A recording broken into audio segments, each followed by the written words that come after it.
Moin! In diesem Video machen wir mal zusammen einen Ölwechsel an der 690-701. Wir teilen den ganzen Ölwechsel in 5 bzw. 6 Steps ein. Erster Step ist Warmfahren, komme ich gleich nochmal drauf zu sprechen.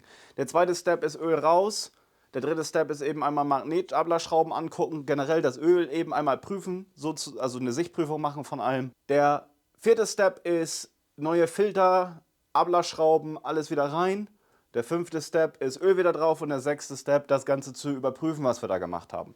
Wir machen das deswegen, weil ich euch damit zeigen und sagen möchte, dass es gar nicht so kompliziert ist. Es ist zwar komplizierter als bei anderen Modellen, aber dann doch nicht so, als ob ihr das nicht hinkriegen würdet. Okay, also starten wir mit Step 1. Brumm, brumm, brüll, brüll, brüll. Beim Warmfahren ist eigentlich nicht sonderlich viel zu beachten. Ihr müsst nur darauf achten, dass ihr die warm fahrt. Was soll ich euch erzählen?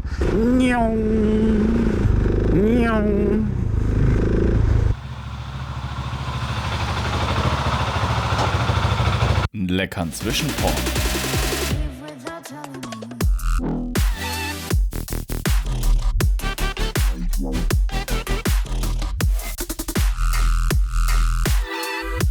Wieso müssen wir denn jetzt erstmal das Moped warm fahren?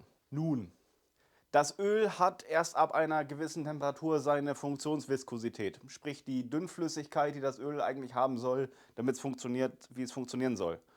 Ihr versteht, was ich meine. Um das zu erreichen, um diese C-Flüssigkeit von kaltem Öl loszuwerden, fahren wir das warm, damit es dünnflüssiger wird und wir mehr von dem alten, schrottigen Öl, was wir loswerden wollen, rausbekommen. Als nächstes bereiten wir uns mal eben unseren Arbeitsplatz vor. Wenn das Ding dann warm gefahren ist, dann stellen wir das mal eben hier hin und nehmen uns eine große Ölablasswanne. Groß nicht wegen der Füllmenge, sondern wegen der Fläche. Ihr seht gleich warum. Und nachdem ich dann die Möhre hier gegen das Umfallen geschützt habe, fahre ich die mal eben einmal hoch, weil warum soll ich mich denn bücken müssen? Und jetzt hat die 690 oder auch die 701 mehrere Ablassschrauben. Eine Magnetschraube, Siebschraube, Siebschraube. Das ist dann die Nummer 3, die dritte Ablassschraube. Und dann sitzt hier darüber ein Ölfilter und hier sitzt ein Ölfilter. Das bedeutet, wir schrauben jetzt mal eben, wo so schön alles warm ist, die 3 Ablassschrauben untenrum raus. Das ist dann einfach 13, draufsetzen, kennt das Spiel, aber nicht die schwarze Stange auffangen. Satan ziehen die sich immer an wegen dem ollen Dichtregler, meine Güte. Also die darf man wirklich auch nicht mehr wie mit 20 Newtonmeter anziehen, da hat man nämlich Geburtstag. Und jetzt versteht ihr auch, warum eine große Ölwandfläche, weil, ne, sonst schiebt man sein kleines Töpfchen jetzt hin und her, bis da dann endlich mal das ganze Öl raus ist. Andere Seite, da befindet sich die Ölablassung nämlich hier vorne.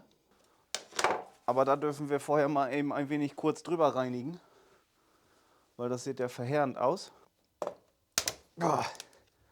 Mann, du, was sitzen die fest? So, jetzt guck mal hier, jetzt habe ich hier repräsentativ ein Nadellager. Das ist ein Pleuelager aus einer Zweitakter. Aber um euch das zu zeigen, was ich zeigen möchte, reicht das.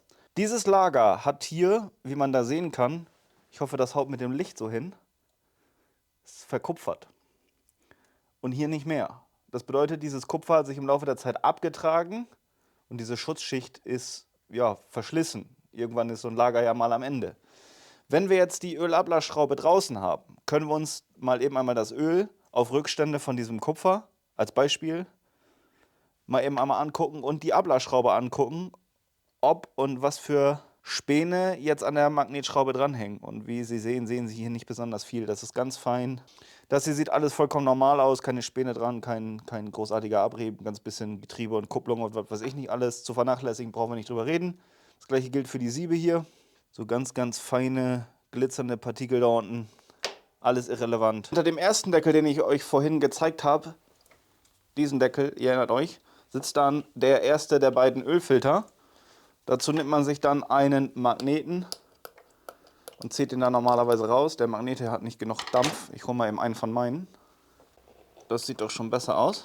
Dasselbige machen wir auf der anderen Seite, logischerweise. Jo, hier dann auch nochmal, blub. Magneten nehmen, rausziehen, alles wird gut. Wenn wir dann beide Filter haben, dann kann man sich da dann auch nochmal den Spaß machen und hier diese Lamellen auffächern.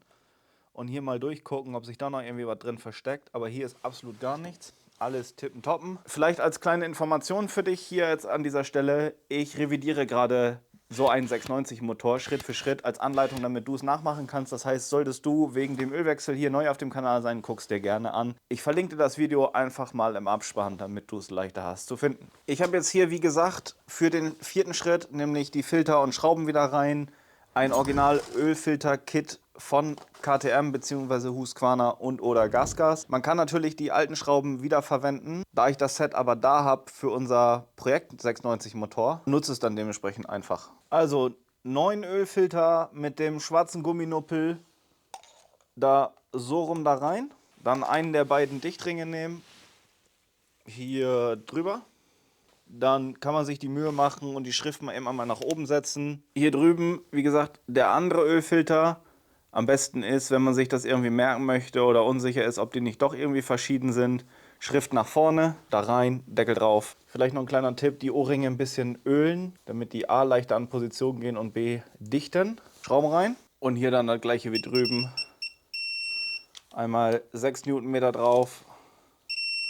Und 6 Newtonmeter drauf, weiter geht's. So, dann bauen wir mal eben die Siebe mal eben einmal zusammen. Beziehungsweise, also die Dichtringe da drauf.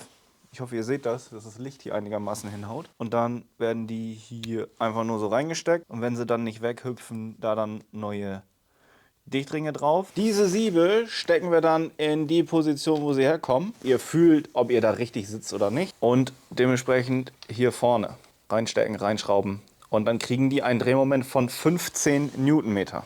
15. Und dann kommen wir zur Magnetschraube, beziehungsweise die letzte Ablassschraube in dem Falle. Da habe ich ja gesagt, da spendiere ich ihm eine von meinen Ablassschrauben. Wer die noch nicht kennt, die gibt es im Shop. Neodym. Die sind deutlich kräftiger als die originale Ablassschraube. Aber hat ansonsten die gleichen Dimensionen.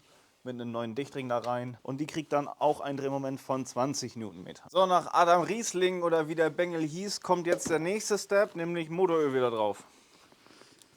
Ich gehe hier mit frisch gezapften Fuchs Silikolene Pro 4 XP. Hashtag not sponsored. Ich mag das Öl, funktioniert, macht das, was es soll und ist finanziell hier sehr lukrativ. Da gehen meistens jetzt irgendwie was, je nachdem wie viel du rausbekommen hast, irgendwie was zwischen 1,5 und 1,7 Liter rein. Ich sag mal so, nachkippen kannst du immer, ne? Aber rausholen ist halt doof. Deswegen lieber ein bisschen weniger erstmal einfüllen und dann gucken, als sich da jetzt das ölige Ei zu legen. Ich hatte das doch mal in Clever da, oder nicht?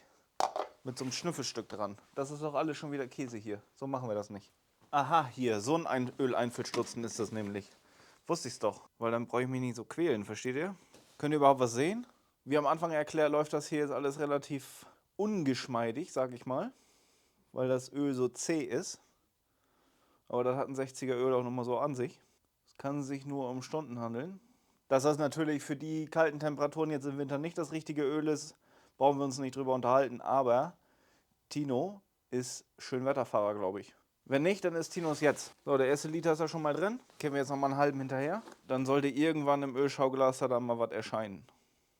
Sehen Sie hier in diesem Bereich das mehr oder weniger halb gefüllte Ölschauglas. Und das nehmen wir uns jetzt zum Anlass, das Ding eben einmal zu starten. Vorher aber den Deckel wieder draufschreiben, weil sonst fliegt euch gleich das Öl um die Ohren. Das wollen wir nicht, weil Öl ist teuer. Mit dem Öl sparsam sein, aber nicht im Motor drin. Also ihr wisst, was ich meine. Jetzt starten wir das windige Biest mal eben. Und lassen die einen kleinen Augenblick laufen und dann kontrollieren wir den Ölstand nochmal, weil sich jetzt ja die neuen Filter und die Leitungen mal eben einmal wieder mit Öl füllen müssen. Ihr dürft euch nicht erschrecken, das klappert jetzt gleich ganz fürchterlich und das geht dann weg. So, Mopete wieder aus. Jetzt ist das Ölschauglas nur noch bis kurz vor den roten Strich. Das heißt, wir füllen das jetzt mal eben einmal wieder bis, ja, so ein bisschen über halb, würde ich sagen, wieder auf. Thema erledigt. Und zum Schluss bleibt nur noch eine Sache zu tun, nämlich alle Ölflecken immer mal wegwischen, das Öl vernünftig entsorgen, aufräumen und eine Probefahrt.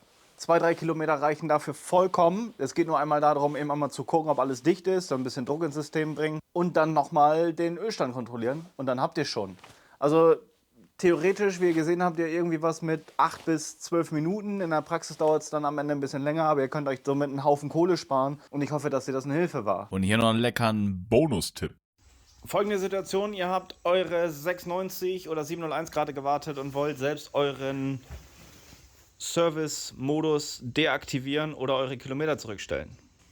Dann macht ihr Folgendes, ihr drückt diese beiden Knöpfe zusammen, bis ihr in das Untermenü kommt. Dort wartet ihr dann, bis er die Menüs durchgelaufen hat, bis ihr zu dem Schlüsselsymbol kommt. Das Ganze sieht dann so aus und hier könnt ihr dann eure Menüpunkte auswählen, umstellen, auf was ihr einstellen wollt oder eben auf Off. Das Ganze lasst ihr durchlaufen, ohne irgendwas zu tun. Schon ist das Schlüsselsymbol erloschen und ihr könnt weiterfahren und behaltet eure Kilometer und eure Service. Ja, alles was da so zugehört, selbst im Auge. Viel Spaß dabei, liken nicht vergessen, wiederhören. Schönen Dank, dass du eingeschaltet hast. Vielleicht bleibst du auf dem Kanal, vielleicht habe ich dich ja überzeugen können. Falls ja, kannst du dir hier das Video angucken, was ich vorhin angesprochen habe, wo wir den ganzen Motor revidieren. Bis zur nächsten Besichtigung. Tschüss.